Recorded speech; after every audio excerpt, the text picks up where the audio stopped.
So picture this. You're at home and you want to play on your DS. So you whip it out and decide you want to play Pokémon, maybe Soul Silver or something like that. So you boot it up and you start playing it. But then you figure, you know what? I never really got to experience these games online before. Maybe I'll configure those DS Wi-Fi settings. So you do, then you realize, oh no, your router is too modern for your DS. So you try configuring and reconfiguring everything you possibly can without, dealing with your router, but then you just eventually give up and just have to play these games offline. But what if I told you there was something you can get that can put your games back online, and you can finally experience the GTS like how people experienced back in the 2010s?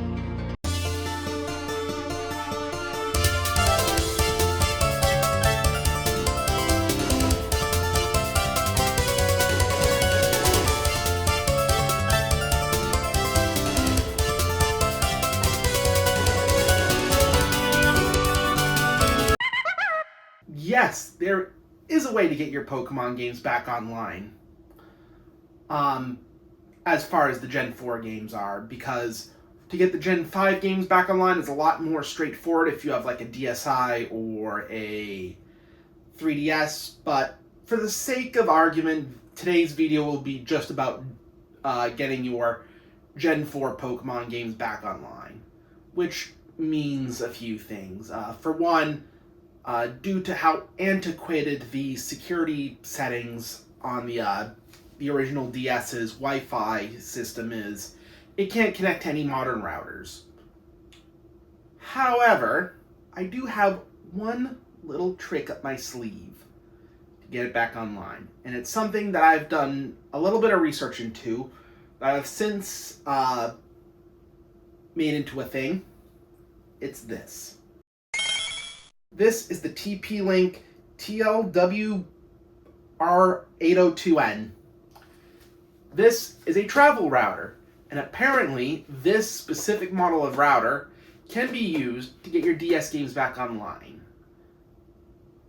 So, now that I revealed the product that I'll be using, now I'm just going to go over a list of items that will be needed. For one, you will need a DS of any kind.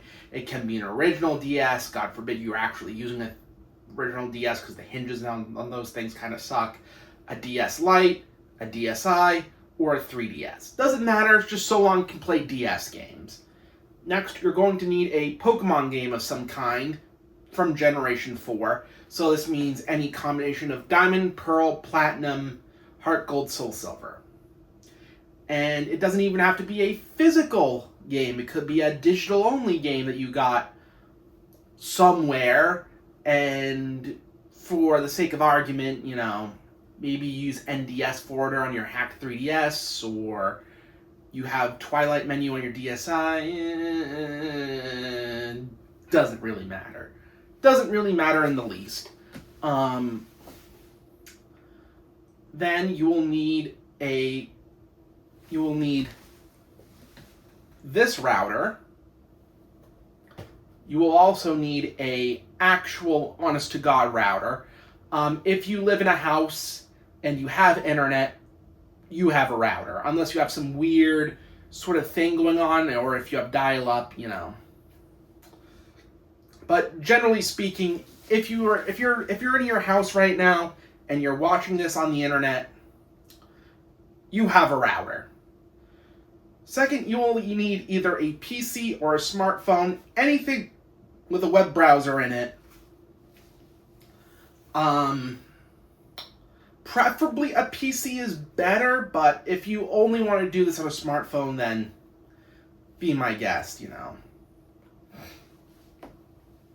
And I think that's it for things that you'll need. So, let's get into the tutorial itself. So this is the router in question. So this router, it's tiny, it's meant to be taken on the go, plugged into anywhere, and is meant to be, portable, because this is a travel router. However, this is going to be our ticket to being able to use the GTS and mystery gift on Pokemon Platinum, which is what the version I'll be using today to demonstrate. So first off, let's get this situated. First, you'll need to set up the cables.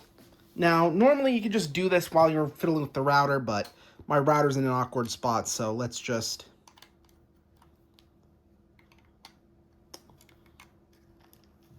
get this situated. All right, now let's plug this bastard in. Here we are underneath my computer desk, and let's get this bad boy plugged in. So first, let's get this guy up here, and then we'll plug him in.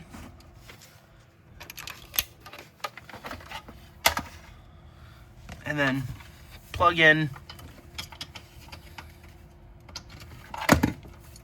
bastard. So you'll see a green light flashing. This is just this thing powering on, and once powered on, it will be a solid green color. Yep, solid green. Perfect. Now for the next part of this process, I am just going to tell you how to do it and not show you. The reason is because this involves things like IP addresses, MAC addresses, and for the sake of not getting myself doxxed or hacked by other people, I'll just tell you how to do it. So first, use the default password that comes with your router, with the travel router, and use that to access it using a computer and or smartphone.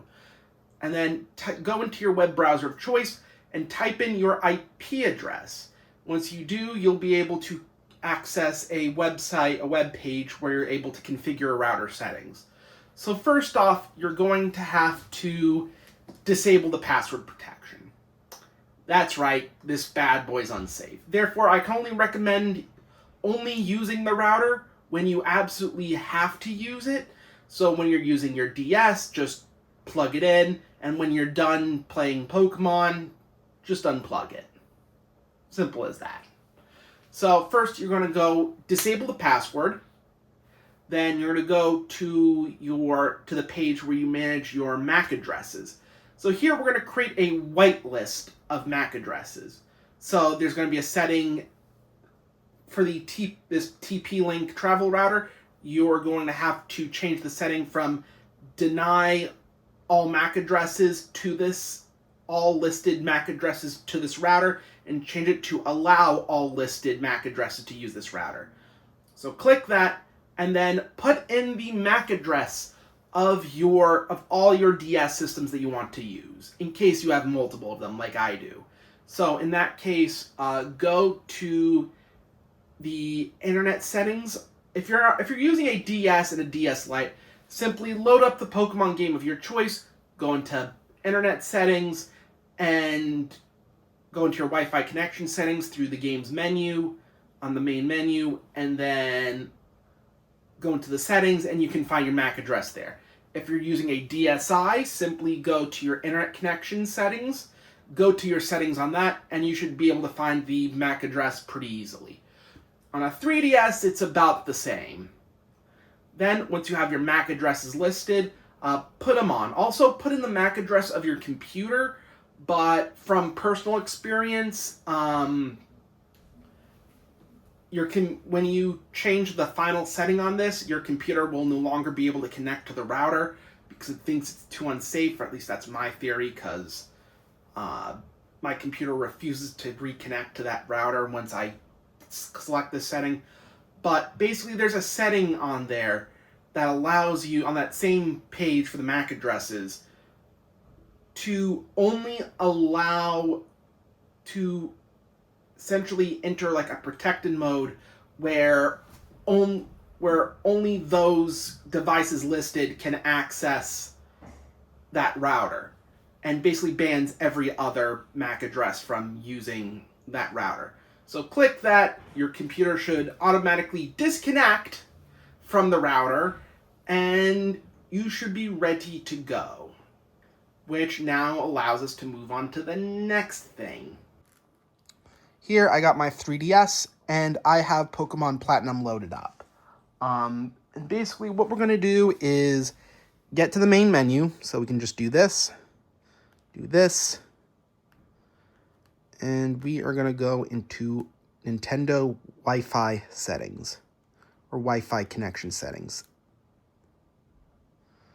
So we're going to have to tap a selection, so we're going to go here, and basically what we're going to do is go here, search for an access point,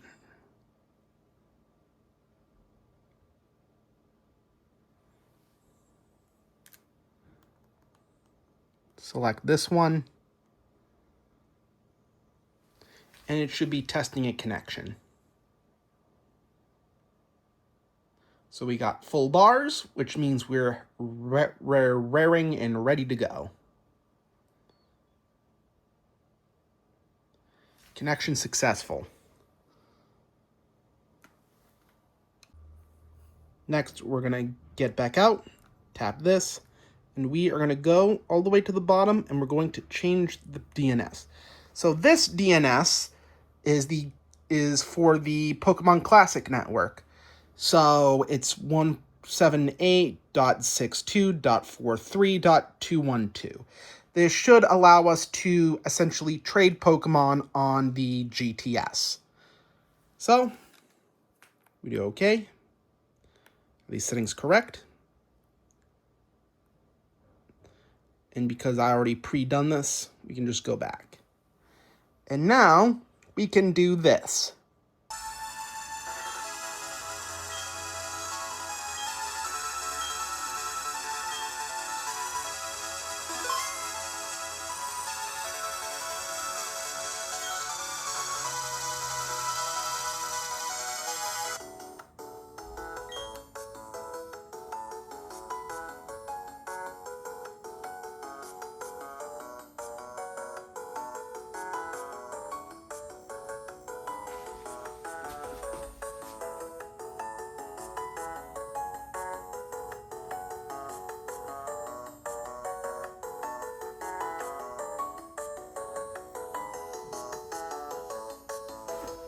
There we go.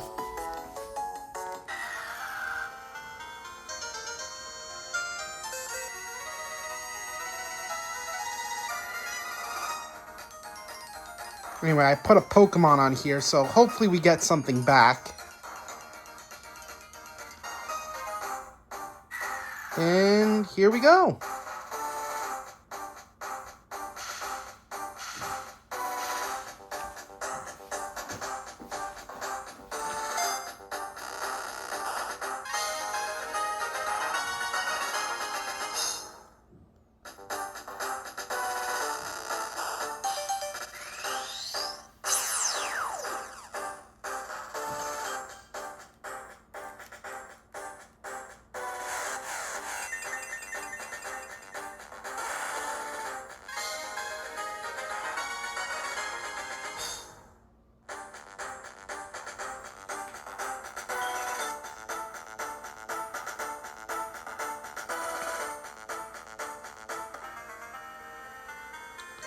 Now, wasn't that cool?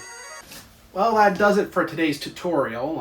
This is the first time I've made a proper tutorial, and hopefully it's somewhat helpful. I know I kind of didn't show a huge important step, but at the same time I also don't want to reveal anything that might be used to compromise my stuff, so sorry about that. The only thing I have to say is I have a bit of a rant on the Pokemon Classic Network. Even though I love being able to put my Pokemon online, I love the idea that we can now take our Pokemon games both for Gen 4 and Gen 5 online. Mystery Gift kind of sucks because it's only a handful of them, and you kind of burn through them really quick. The GTS is filled with unfair and inequitable trades. Like, why do you need to trade your probably hacked shiny Mons for another hacked Mon? Because some of these trades are asking for some impossible Pokemon, like fully evolved Pokemon starters at level 9 and under, legendaries at level 9 and under, and it's just a little fucking ridiculous. Sure, the trades as of recently have been a little bit better, but, you know, my experience with the GTS is I feel like I'm the only one that's putting up Pokemon, you know, with the idea that these Pokemon will be traded fairly for a Pokemon of equivalent exchange. Like, I managed to get all the starters through the GTS, managed to get some of the trade Evos, as you probably have seen. But at the same time, you know, it's kind of tough because depositing Pokemon into the GTS is easy, and trading your deposited Pokemon for another Pokemon, that's easy and that's fine. It's just when you're browsing for other Pokemon to trade with, there's just not a whole lot to, you know, look out for and to see. You know, it's just a bunch of people trading hacked Mons for more hacked Mons, which kind of sucks, but it's whatever. And I was hoping that with more people doing Gen 4 trading than Gen 5, because frankly, only like 5 people bought the Gen 5 games, myself included. So really, I thought there'd be more, you know, more available Pokemon to trade and to obtain, you know, but alas, it's mostly just people trading, making weird trades, and yeah, not my favorite thing. But with that said, thank you for watching, and I will see you guys next time.